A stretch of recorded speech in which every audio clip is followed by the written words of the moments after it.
আমাৰ কলা কুশলী শিল্পীসকলে মই মানে কি কম মোৰ শব্দই নাই আৰু এইটো এটা অদ্ভুত কথা যে অসমৰ ইমানখিনি সিঙ্গাৰ মিউজিশিয়ানছ সব একেলগে একেটা প্লেটফৰ্মত এদিন গোট খাইছে দাদাক শ্ৰদ্ধাঞ্জলি দিবলৈ দাদাক মনত পেলাবলৈ উদযাপন কৰিবলৈ আৰু এইটো এটা অসম্ভৱ কথা এটা সম্ভৱ কৰি তুলিছে সকলোৱে দেখি ইমান ভাল লাগিছে মানে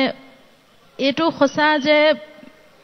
জুবিন গাৰ্গৰ কাৰণে সকলো সম্ভৱ এই কথাটো এই গোটেই মানুহখিনি গোটেই ডটছ বিলাক মিলাই পেলাই একেলগে সকলোকে ইজনক সিজনৰ ওচৰত থিয় কৰাই থৈ গৈছে দাদাই আৰু এইটো বৰ ডাঙৰ কথা আমি তেনেকৈ থাকিব লাগিব আসলতে আমি ইজনে সিজনৰ লগত থিয় হৈ এনেকৈ আগবাঢ়ি যাব লাগিব তেতিয়াহে মানে আমাক আৰু ভালকৈ চিনি পাব আৰু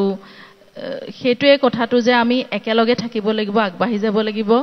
জুবিনদাৰ সপোনবোৰ পূৰাব লাগিব আমাৰ নিজৰ কামবোৰ কৰিব লাগিব সেইটো বৰ ডাঙৰ কথা আৰু এখন ষ্টেজৰ পৰাই মই সকলোৰে লগত এটা কথা কওঁ যে আজি 2 মাহতকৈ বেছি হ'ল এতিয়াও আমি অন্ধকাৰতে আছো আসলতে যে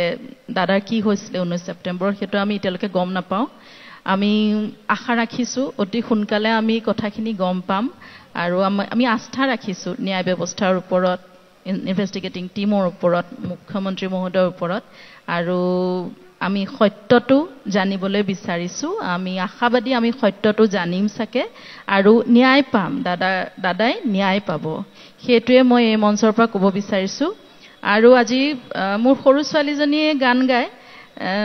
দাদাই বহুত চেষ্টা কৰিছিলে গান গোৱাবলৈ মানে সি ভাল পায় তাই গান গালে তাৰ আগত তাই কেতিয়াও নাগায়